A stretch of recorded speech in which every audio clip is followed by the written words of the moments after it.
გოგოებო, გამარჯობა, სათხართ ვარჯიში უკვე დაიწყო. მასკოტ, დღეს სკოლაში არ მოვდივართ. მწვრთნელიებისთვის ჭკუის სწავლება გვინდა. ხო, მწვრთნელიებისთვის. გოგოებო, არა, მე უკვე აქ ვარ დარბაზში და გელოდებით. მოდით დაივარჯიშეთ. ახლა რამე სისხლის გაკეთება არ გინდათ. რაო, მასკოტ, გადავწყვეტეთ, რომ მწვრთნელების ჭკუა ვასწავლოთ. ამიტომ დღეს ვარჯიშზე არ მოვალთ და მთავრდა საშოპინგოდ მივდივართ. შოპინგი, ხო? გასაგებია. გადავწყვეტეთ, რომ ასე მოიქცეთ, არა? კარგი, თუ ახლავე ვარჯიშზე არ გაჩნდებით, თქვენთან სახლში მოვა და ისეთ ბოიკოტს მოგიწყობთ. ღმერთო ჩემო, მოვასწარით.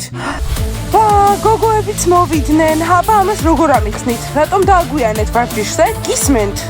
მწვრთნელოები, ბოდიში, აღარ განმეორდება. მართლა. მწვრთნელოები, როგორც გუნდის კაპიტანი, მინდა რომ საკუთარი თავი დავიცვა და ჩემი გუნდიც დავიცვა. ზედმეტად მკაცრი ხართ ჩვენთან.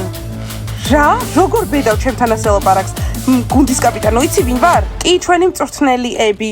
შენ ბიძია მაიკლი შეყვარებული ხარ. როგორც კი ვეთქვი, როგორ ელაპარაკები გოგოებს, ეგრევე მიგატოვებს. რომელ გადის სპორტ დარბაზიდან, იცოდე 3-მდე დავითვლი. მართლა 1?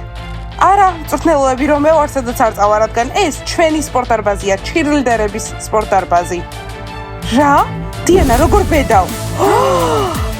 მწვრთნელოები, ზედმეტი მოგივიდეთ. ჩვენი მწვრთნელი ხართ და არა განმანათლებელი. დიანომ თავისი თავია ჩვენ. Yes!